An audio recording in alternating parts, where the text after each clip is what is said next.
अस्सलाम वालेकुम। गुलशेट अगर तव्हां सां गॾु आहे।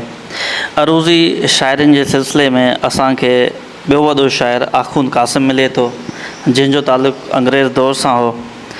ख़लीफ़े गुल खां पोइ जदीद सिंधी शाइरी में ख़लीफ़े क़ासिम जो नालो नुमाया नज़र अचे थो। हू गुल जो नंढो मुआसर हो। क़ासिम सिंधी गज़ल जो नुमाइंदो शाइर आहे। गज़ल जी सिन्फ़ में उस्ताद लिखियो वञे थो। क़ासिम वटि गज़ल जी हियत, बनावट, असलूब, बयान ऐं मौज़ूअनि जो मुख़्तलिफ़ सूरतूं मिलनि थियूं।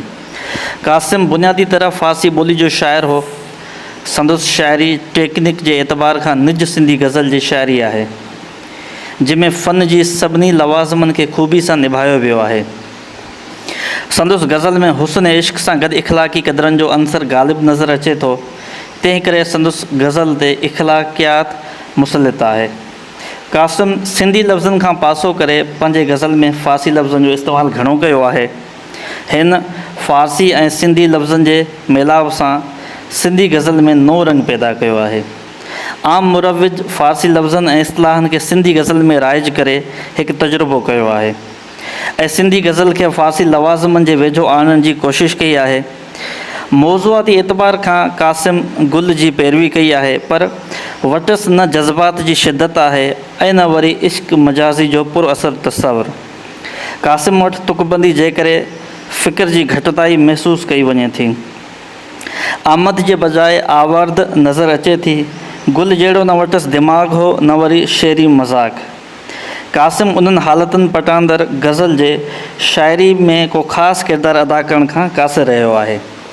क़ासिम वटि ज़ाती वारदात ऐं वाक़ियात ते मुबनी केतिरा ई शेर मिलनि था, जिन में इश्क़ परस्ती जहिड़ा रुझान मौजूदु आहिनि, पर उहा फ़िज़ा क़ाइमु थी न सघी आहे। क़ासिम वटि जज़्बाती शिदत जी घटिताई रही आहे ऐं हू अहिड़नि कैफ़ियतुनि खां महरूम रहियो आहे।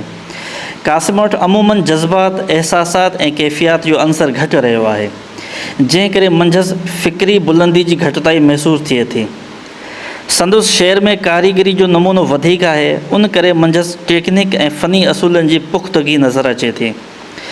ॾिसिजे थो त क़ासिम खे माशी ऐं माशरती माहौल तमामु घणो साज़गार मिलियो, जंहिं करे संदसि तबियत सोज़ ऐं गदाज़ खां आजी रही आहे।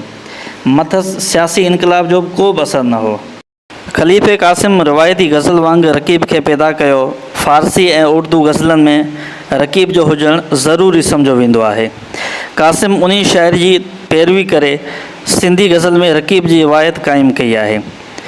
क़ासिम जे गज़ल मां ईअं महसूसु थिए थो त हिन ज़हनी मश्क़ कई आहे, तंहिं करे हिन फ़ारसी रिवायत खे क़ाइमु रखणु गज़ल लाइ ज़रूरी सम्झो आहे। क़ासिम जो महबूब ख़्याली थो ॾिसिजे त रकीब ख़्याली आहे।